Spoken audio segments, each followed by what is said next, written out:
On dit que ce fut l'enfer qui jadis créa la goutte et l'araignée. La goutte est une maladie, on le sait, qui se met dans les pieds de ceux qui mangent trop de viande et qui leur fait douleur.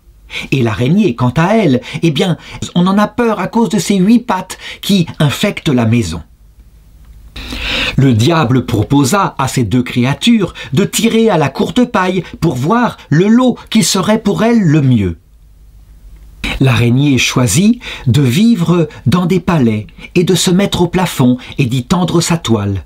La goutte, quant à elle, eh bien, se dit « Non, dans les palais, il y a trop de médecins. Ils m'attaqueront, ils me poursuivront. Il me faut attaquer plutôt là où est la pauvreté, par exemple un pauvre homme. » Et elle se met dans l'orteil d'un pauvre, et elle reste ainsi, sans que médecin ne vienne, bien sûr, la déranger. Quel choix mauvais! L'araignée, ainsi, dans son palais, eh bien, au début, ça se passe bien. Elle attrape mouches et moustiques et elle se repaît. Mais voici qu'arrive le matin et une servante vient avec un grand balai et elle balaye sa toile. Et le lendemain, de nouveau, et aucune tranquillité. On ne la laisse pas s'installer.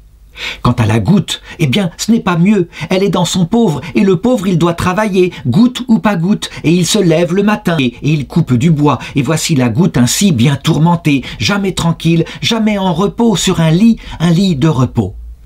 Les 2 filles de l'enfer, araignée et goutte, se concertent donc et disent « Changeons notre lot ».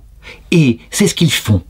Alors, l'araignée va dans la maison du pauvre et là, elle trouve tranquillité, jamais un coup de balai pour la déranger, tandis que la goutte décide de se mettre dans l'orteil d'un prélat.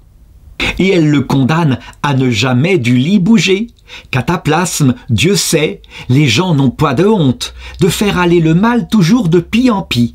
L'une et l'autre trouva de la sorte son compte et fit très sagement changement de logis. Quelle leçon tirer de cette histoire? Eh bien, que les malheurs s'adaptent aux personnes qu'ils frappent. Les pays riches, comblés de médecins, comblés de richesses, eh bien, ont malheur plutôt intérieur, et leur âme est torturée ne sachant ce qu'ils font sur terre. Et les pays pauvres, qui évidemment n'ont pas de médecins, eux, sont frappés par malheur de pauvres, et ils cherchent pitance à longueur de journée, dans l'inquiétude de ce qu'ils mangeront le soir. Ainsi en est-il de cette terre. On dirait que tout est fait pour que nul ne s'y installe dans un bonheur parfait. Le diable est-il en cause pour cela?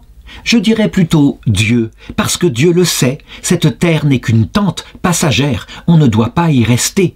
L'autre monde est déjà préparé pour nous y recevoir.